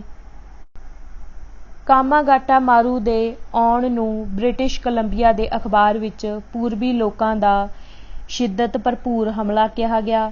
ਜਦੋਂ ਇਹ ਜਹਾਜ਼ ਕੈਨੇਡਾ ਦੇ ਸਮੁੰਦਰ ਵਿੱਚ ਪਹੁੰਚਿਆ ਤਾਂ ਇਸ ਦੀ ਨਾਕਾਬੰਦੀ ਕਰ ਲਈ ਗਈ ਤੇ ਸਿਰਫ 22 ਆਦਮੀਆਂ ਨੂੰ ਹੀ, ਜੋ ਆਪਣੀ ਕੈਨੇਡਾ ਦੀ ਨਾਗਰਿਕਤਾ ਸਿੱਧ ਕਰ ਸਕੇ, ਉਤਰਨ ਦਿੱਤਾ ਗਿਆ। ਬਾਕੀ ਦਿਆਂ ਨੂੰ ਵਾਪਸ ਜਾਣ ਲਈ ਕਹਿ ਦਿੱਤਾ ਗਿਆ। ਗੁਰਦਿੱਤ ਸਿੰਘ ਉੱਪਰ ਰਹਿੰਦਾ ਕਿਰਾਇਆ ਤੁਰੰਤ ਅਦਾ ਕਰਨ ਲਈ ਦਬਾਅ ਪਾਇਆ ਗਿਆ, ਨਹੀਂ ਤਾਂ ਜਹਾਜ਼ ਖੋਹ ਲਿਆ ਜਾਵੇਗਾ ਜਾਂ ਜ਼ਬਰਦਸਤੀ ਹਾਂਗਕਾਂਗ ਭੇਜ ਦਿੱਤਾ ਜਾਵੇਗਾ। ਗੁਰਦਿੱਤ ਸਿੰਘ ਦਾ ਇਹ ਰੋਸ ਕਿ ਉਹ ਰੁਪਏ ਦੀ ਅਦਾਇਗੀ ਮੁਸਾਫਿਰਾਂ ਨੂੰ ਇੱਕ ਇਕਰਾਰਨਾਮੇ ਅਨੁਸਾਰ ਕੈਨੇਡਾ ਵਿੱਚ ਉਤਰਨ ਪਿੱਛੋਂ ਤੇ ਜਹਾਜ਼ ਤੇ ਲੱਦਿਆ ਮਾਲ ਵੇਚਣ ਪਿੱਛੋਂ ਹੀ ਦੇ ਸਕੇਗਾ, ਰੱਦ ਕਰ ਦਿੱਤਾ ਗਿਆ। ਕੈਨੇਡਾ ਵਿੱਚ ਸਿੱਖ ਮਜ਼ਦੂਰਾਂ ਨੇ ਕਿਰਾਏ ਦੀ ਅਦਾਇਗੀ ਲਈ 22,000 ਪਾਉਂਡ ਇਕੱਠੇ ਕਰ ਲਏ। ਉਨ੍ਹਾਂ ਨੇ ਕੈਨੇਡਾ ਦੇ ਲੋਕਾਂ ਨੂੰ ਸਰਕਾਰ ਨੂੰ ਨਿਆਂ ਲਈ ਬੇਨਤੀ ਕੀਤੀ। ਬਾਦਸ਼ਾਹ, duke of Connaught, viceroy Bharat ਤੇ ਇੰਗਲੈਂਡ ਵਿੱਚ ਭਾਰਤੀ ਨੇਤਾਵਾਂ ਨੂੰ ਤਾਰਾਂ ਭੇਜੀਆਂ। ਪੰਜਾਬ ਦੇ ਕਈ ਸ਼ਹਿਰਾਂ ਵਿੱਚ ਕਾਮਾਗਾਟਾ ਮਾਰੂ ਦੇ ਮੁਸਾਫਰਾਂ ਨਾਲ ਹਮਦਰਦੀ ਪ੍ਰਗਟਾਉਣ ਲਈ ਜਨਤਕ ਸਮਾਗਮ ਕੀਤੇ ਗਏ। ਸ਼੍ਰੀਮਤੀ ਐਨੀ ਬਸੰਤ ਨੇ ਅੰਗਰੇਜ਼ੀ ਅਖਬਾਰ ਵਿੱਚ ਇਹ ਮਾਮਲਾ ਉਠਾਇਆ। ਬਰਤਾਨੀਆ, ਭਾਰਤ ਤੇ ਕੈਨੇਡਾ ਦੀਆਂ ਸਰਕਾਰਾਂ ਨੇ ਇਸ ਅੰਦੋਲਨ ਜਾਂ ਵਿਰੋਧ ਵੱਲ ਕੋਈ ਧਿਆਨ ਨਾ ਦਿੱਤਾ। ਬ੍ਰਿਟਿਸ਼ ਕੋਲੰਬੀਆ ਦੇ ਪ੍ਰਧਾਨ ਮੰਤਰੀ ਸਰ ਰਿਚਰਡ ਮੈਕ ਬ੍ਰਾਇਡ ਨੇ ਸਾਫ਼ ਕਹਿ ਦਿੱਤਾ, ਵੱਡੀ ਗਿਣਤੀ ਵਿੱਚ ਪੂਰਬੀ ਲੋਕਾਂ ਦੇ ਦਾਖਲੇ ਦੇਣ ਦਾ ਪ੍ਰਭਾਵ ਗੋਰੀਆਂ ਨਸਲਾਂ ਦਾ ਖਾਤਮਾ ਹੋਵੇਗਾ ਤੇ ਅਸੀਂ ਇਹ ਗੱਲ ਆਪਣੇ ਮਨ ਵਿੱਚ ਰੱਖਣ ਦੀ ਲੋੜ ਅਨੁਭਵ ਕਰਦੇ ਹਾਂ ਕਿ ਅਸੀਂ ਇਸ ਨੂੰ ਗੋਰਿਆਂ ਦਾ ਮੁਲਕ ਹੀ ਬਣਿਆ ਰਹਿਣ ਦੇਈਏ। ਵੈਨਕੂਵਰ ਦੇ ਸਿੱਖਾਂ ਦੀ ਸਾਹਿਲੀ ਕਮੇਟੀ ਕਾਮਾਗਾਟਾ ਮਾਰੂ ਦਾ ਮੁਕੱਦਮਾ ਅਦਾਲਤ ਵਿੱਚ ਲੈ ਗਈ। ਸੁਪਰੀਮ ਕੋਰਟ ਦੇ ਪੂਰੇ ਬੈਂਚ ਨੇ ਫੈਸਲਾ ਦਿੱਤਾ ਕਿ ਨਵੇਂ ਆਰਡਰਜ਼ ਇਨ ਕੌਂਸਲ ਅਦਾਲਤਾਂ ਨੂੰ ਪ੍ਰਵਾਸ ਵਿਭਾਗ ਦੇ ਨਿਰਣਿਆਂ ਵਿੱਚ ਦਖਲ ਦੇਣ ਤੇ ਰੋਕ ਲਾਉਂਦੇ ਹਨ। ਮੁਸਾਫਿਰਾਂ ਨੇ ਜਾਪਾਨੀ ਸਲਾਹਾਂ ਤੋਂ ਜ਼ਬਰਦਸਤੀ ਜਹਾਜ਼ ਆਪਣੇ ਅਧਿਕਾਰ ਵਿੱਚ ਕਰ ਲਿਆ ਤੇ ਉਦੋਂ ਤੱਕ ਜਹਾਜ਼ ਤੋਂ ਜਾਣ ਤੋਂ ਇਨਕਾਰ ਕਰ ਦਿੱਤਾ ਜਦੋਂ ਤੱਕ ਜੰਗੀ ਜਹਾਜ਼ ਨੇ ਗੋਲੀ ਚਲਾਉਣ ਦੀ ਧਮਕੀ ਨਾ ਦੇ ਦਿੱਤੀ। 2 ਮਹੀਨੇ ਜਹਾਜ਼ ਦੀ ਪ੍ਰਾਹੁਣਾਚਾਰੀ ਪਿੱਛੋਂ ਕਾਮਾਗਾਟਾ ਮਾਰੂ ਪੈਸੀਫਿਕ ਵਿੱਚ ਚਲਾ ਗਿਆ। ਕਾਮਾਗਾਟਾ ਮਾਰੂ ਦੇ ਚਲੇ ਜਾਣ ਪਿੱਛੋਂ ਵੈਨਕੂਵਰ ਵਿੱਚ ਹਿੰਸਾ ਦੀ ਲਹਿਰ ਫੈਲ ਗਈ। ਪ੍ਰਵਾਸ ਵਿਭਾਗ ਨੇ ਯੂਰਪੀਨ ਪੁਲਿਸਮੈਨ ਵਿਲੀਅਮ ਹੋਪਕਿਨਸਨ ਦੀਆਂ ਸੇਵਾਵਾਂ ਗਦਰ ਸੰਸਥਾ ਵਿੱਚ ਫੁੱਟ ਪਾਉਣ ਲਈ ਪ੍ਰਾਪਤ ਕਰ ਲਈਆਂ। ਹੋਪਕਿਨਸਨ ਦਾ ਮੁੱਖ ਸਹਾਇਕ ਬੇਲਾ ਸਿੰਘ ਸੀ। ਬੇਲਾ ਸਿੰਘ ਦੇ 2 ਪਿੱਠੂ ਮਾਰ ਦਿੱਤੇ ਗਏ। ਗੁਰਦੁਆਰੇ ਵਿੱਚ ਇਨ੍ਹਾਂ ਕਤਲ ਹੋਏ ਵਿਅਕਤੀਆਂ ਦੇ ਅੰਤਿਮ ਸੰਸਕਾਰਾਂ ਪਿੱਛੋਂ ਬੇਲਾ ਸਿੰਘ ਨੇ 2 ਵਿਅਕਤੀਆਂ ਨੂੰ ਮਾਰ ਦਿੱਤਾ ਤੇ ਕਈ ਹੋਰ ਜ਼ਖਮੀ ਕਰ ਦਿੱਤੇ। ਬੇਲਾ ਸਿੰਘ ਦੇ ਮੁਕੱਦਮੇ ਵਿੱਚ ਹੋਪਕਿਨਸਨ ਨੇ ਗਵਾਹ ਵਜੋਂ ਪੇਸ਼ ਹੋਣ ਲਈ ਇੱਛਾ ਪ੍ਰਗਟ ਕੀਤੀ। ਹੋਪਕਿੰਸਨ ਨੂੰ ਗੁਰਦੁਆਰਿਆਂ ਦੇ ਗ੍ਰੰਥੀ ਮੇਵਾ ਸਿੰਘ ਨੇ ਮਾਰ ਦਿੱਤਾ। ਮੇਵਾ ਸਿੰਘ ਨੂੰ ਮੌਤ ਦੀ ਸਜ਼ਾ ਹੋਈ। ਆਪਣੇ ਫਾਂਸੀ ਲੱਗਣ ਤੋਂ ਪਹਿਲਾਂ ਉਸ ਨੇ ਇਕਬਾਲੀਆ ਬਿਆਨ ਦਿੱਤਾ ਜੋ ਇਸ ਤਰ੍ਹਾਂ ਸੀ, ਮੇਰਾ ਧਰਮ ਕਿਸੇ ਨਾਲ ਵੈਰ ਕਰਨਾ ਨਹੀਂ ਸਿਖਾਉਂਦਾ, ਭਾਵੇਂ ਉਹ ਕਿਸੇ ਜਾਤੀ, ਧਰਮ, ਸਿਲਸਿਲੇ ਜਾਂ ਸੰਸਥਾ ਦਾ ਹੋਵੇ। ਨਾ ਹੀ ਮੇਰੀ ਹੋਪਕਿੰਸਨ ਨਾਲ ਕੋਈ ਦੁਸ਼ਮਣੀ ਸੀ। ਮੈਨੂੰ ਪਤਾ ਲੱਗਾ ਕਿ ਉਹ ਮੇਰੇ ਗਰੀਬ ਸਾਥੀਆਂ 'ਤੇ ਬਹੁਤ ਅਤਿਆਚਾਰ ਕਰਦਾ ਸੀ। ਮੈਂ ਇੱਕ ਪੱਕਾ ਸਿੱਖ ਹੋਣ ਦੇ ਨਾਤੇ ਮੈਂ ਆਪਣੇ ਮਾਸੂਮ ਤੇ ਨਿਰਦੋਸ਼ ਦੇਸ਼ ਵਾਸੀਆਂ 'ਤੇ ਕੈਨੇਡਾ ਦੇ ਰਾਜ ਨਾਲ ਇਹ ਜ਼ਿਆਦਤੀ ਸਹਿਣ ਨਾ ਕਰ ਸਕਿਆ ਤੇ ਮੈਂ ਇੱਕ ਸੱਚੇ ਸਿੱਖ ਵਾਂਗ ਆਪਣਾ ਕਰਤੱਵ ਨਿਭਾਉਂਦਿਆਂ, ਰੱਬ ਨੂੰ ਯਾਦ ਕਰਦਿਆਂ ਫਾਂਸੀ ਵੱਲ ਉਸੇ ਤਰ੍ਹਾਂ ਹੀ ਕਦਮ ਅੱਗੇ ਧਰਾਂਗਾ ਤੇ ਗਲ ਵਿੱਚ ਫਾਂਸੀ ਦਾ ਫੰਦਾ ਰੱਬ ਦੇ ਨਾਮ ਦੀ ਮਾਲਾ ਸਮਝ ਕੇ ਪਾਵਾਂਗਾ। ਮੇਵਾ ਸਿੰਘ ਨੂੰ 11 ਜਨਵਰੀ 1915 ਨੂੰ ਫਾਂਸੀ ਲਟਕਾਇਆ ਗਿਆ। ਮੇਵਾ ਸਿੰਘ ਦੀ ਸ਼ਹਾਦਤ ਦੀ ਬਰਸੀ ਕੈਨੇਡਾ ਤੇ ਸੰਯੁਕਤ ਰਾਜ ਦੇ ਸਿੱਖ ਹਰ ਸਾਲ ਮਨਾਉਂਦੇ ਹਨ। ਕਾਮਾਗਾਟਾ ਮਾਰੂ ਦੀਆਂ ਮੁਸੀਬਤਾਂ ਖਤਮ ਨਹੀਂ ਹੋਈਆਂ। ਉਹ ਦੇ ਕਿਸੇ ਵੀ ਮੁਸਾਫਿਰ ਨੂੰ ਹਾਂਗਕਾਂਗ ਜਾਂ ਸਿੰਗਾਪੁਰ, ਜਿੱਥੇ ਕਈਆਂ ਦਾ ਘਰ ਸੀ, ਉਤਰਨ ਨਾ ਦਿੱਤਾ ਗਿਆ। ਇਹ ਜਹਾਜ਼ ਆਖਰ ਹੁਗਲੀ ਪਹੁੰਚਿਆ ਤੇ ਬਜਬਜ ਬੰਦਰਗਾਹ ਦੀ ਗੋਦੀ ਵਿੱਚ ਆ ਰੁਕਿਆ। ਪੁਲਿਸ ਨੇ ਤਲਾਸ਼ੀ ਲਈ ਪਰ ਕੋਈ ਹਥਿਆਰ ਨਾ ਮਿਲਿਆ। ਅਜੇ ਸਮੁੰਦਰ ਜਹਾਜ਼ ਵਿੱਚ ਹੀ ਸੀ ਜਦੋਂ ਜੰਗ ਛਿੜ ਪਈ ਤੇ ਗੌਰਮੈਂਟ ਕੋਲ ਮੁੜ ਰਹੇ ਪ੍ਰਵਾਸੀਆਂ ਨੂੰ ਰੋਕਣ ਦੇ ਅਧਿਕਾਰ ਆ ਗਏ ਸਨ। ਮੁਸਾਫਿਰਾਂ ਨੂੰ ਪੰਜਾਬ ਨੂੰ ਜਾਣ ਵਾਲੀ ਗੱਡੀ ਤੇ ਚੜ੍ਹਨ ਦਾ ਹੁਕਮ ਦਿੱਤਾ ਗਿਆ। ਸਿੱਖਾਂ ਨੇ ਹੁਕਮ ਮੰਨਣ ਤੋਂ ਇਨਕਾਰ ਕਰ ਦਿੱਤਾ ਤੇ ਇੱਕ ਜਲੂਸ ਦੀ ਸ਼ਕਲ ਵਿੱਚ ਜਹਾਜ਼ ਤੋਂ ਉਤਰ ਕੇ ਤੇ ਆਪਣੇ ਵਿਚਕਾਰ ਗ੍ਰੰਥ ਲੈ ਕੇ ਤੁਰ ਪਏ। ਗੁਰਦਿੱਤ ਸਿੰਘ ਨੇ ਉਹਨਾਂ ਪੁਲਿਸ ਅਧਿਕਾਰੀਆਂ ਨੂੰ ਜਿਨ੍ਹਾਂ ਨੇ ਉਸਨੂੰ ਨੋਟਿਸ ਦਿੱਤਾ ਦੱਸਿਆ ਕਿ ਉਹਨਾਂ ਦਾ ਜਹਾਜ਼ੀ ਕੰਪਨੀ ਨਾਲ ਝਗੜਾ ਕਲਕੱਤਾ ਵਿੱਚ ਸਾਲਸੀ ਫੈਸਲੇ ਨਾਲ ਨਿਪਟ ਲਏਗਾ। ਜਿਹੜਾ ਕਾਮਾਗਾਟਾ ਮਾਰੂ ਤੇ ਉਸ ਦਾ ਸਮਾਨ ਹੈ ਉਹ ਵੇਚਿਆ ਜਾਵੇਗਾ ਤੇ ਅਜੇ ਵੀ ਉਸ ਨੇ ਮੁਸਾਫਿਰਾਂ ਤੋਂ 25,000 ਪਾਉਂਡ ਲੈਣੇ ਸਨ, ਜਿਨ੍ਹਾਂ ਨੂੰ ਕਲਕੱਤਾ ਵਿੱਚ ਆਪਣੇ ਰਿਸ਼ਤੇਦਾਰਾਂ ਤੇ ਮਿੱਤਰਾਂ ਤੋਂ ਰੁਪਏ ਮਿਲਣ ਦੀ ਉਮੀਦ ਹੈ ਤੇ ਜਿਹੜੇ ਆਦਮੀਆਂ ਨੇ 6 ਮਹੀਨੇ ਜਹਾਜ਼ ਵਿੱਚ ਗੁਜ਼ਾਰੇ ਹਨ, ਉਹਨਾਂ ਨੂੰ ਹਿਸਾਬ ਕਿਤਾਬ ਚੁਕਤਾ ਕਰਨ ਲਈ ਥੋੜ੍ਹਾ ਹੋਰ ਸਮਾਂ ਚਾਹੀਦਾ ਸੀ। ਬਹੁਤ ਸਾਰੇ ਆਦਮੀ ਕਲਕੱਤਾ ਰਹਿਣਾ ਚਾਹੁੰਦੇ ਸਨ ਕਿਉਂਕਿ ਉਹ ਉੱਥੇ ਨੌਕਰੀਆਂ ਕਰਨਾ ਚਾਹੁੰਦੇ ਸਨ ਤੇ ਉਹ ਪਿੰਡਾਂ ਨੂੰ ਵਾਪਸ ਨਹੀਂ ਮੁੜਨਾ ਚਾਹੁੰਦੇ ਸਨ ਕਿਉਂਕਿ ਉੱਥੇ ਉਹਨਾਂ ਕੋਲ ਕੋਈ ਜ਼ਮੀਨ ਨਹੀਂ ਸੀ। ਪੁਲਿਸ ਤੇ ਫੌਜ ਦੀ ਟੁਕੜੀ ਨੇ ਉਹਨਾਂ ਨੂੰ ਅੱਗੇ ਜਾਣ ਤੋਂ ਰੋਕ ਦਿੱਤਾ। ਝਗੜਾ ਸ਼ੁਰੂ ਹੋਣ ਤੇ ਪੁਲਿਸ ਨੇ ਗੋਲੀ ਚਲਾ ਦਿੱਤੀ, ਜਿਸ ਨਾਲ 18 ਆਦਮੀ ਮਾਰੇ ਗਏ ਤੇ 25 ਹੋਰ ਜ਼ਖਮੀ ਹੋ ਗਏ। ਬਾਕੀ ਦੇ ਘੇਰ ਕੇ ਗ੍ਰਿਫਤਾਰ ਕਰ ਲਏ ਗਏ ਤੇ ਉਹਨਾਂ ਨੂੰ ਪੰਜਾਬ ਭੇਜ ਦਿੱਤਾ ਗਿਆ, ਜਿੱਥੇ ਉਹਨਾਂ ਵਿੱਚੋਂ 200 ਤੋਂ ਵਧੇਕ ਨੂੰ ਘੁੱਟਪੈਠ ਦੇ ਕਾਨੂੰਨ ਅਧੀਨ ਨਜ਼ਰਬੰਦ ਕਰ ਦਿੱਤਾ ਗਿਆ। ਅੱਜ ਅਸੀਂ ਇਸ ਕਿਤਾਬ ਦੇ 185 ਪੰਨੇ ਪੜ੍ਹ ਚੁੱਕੇ ਹਾਂ। ਬਾਕੀ ਦੀ ਕਿਤਾਬ ਅਸੀਂ ਅਗਲੇ ਭਾਗ ਵਿੱਚ ਪੜ੍ਹਾਂਗੇ। ਵਾਹਿਗੁਰੂ ਜੀ ਕਾ ਖਾਲਸਾ, ਵਾਹਿਗੁਰੂ ਜੀ ਕੀ ਫਤਿਹ।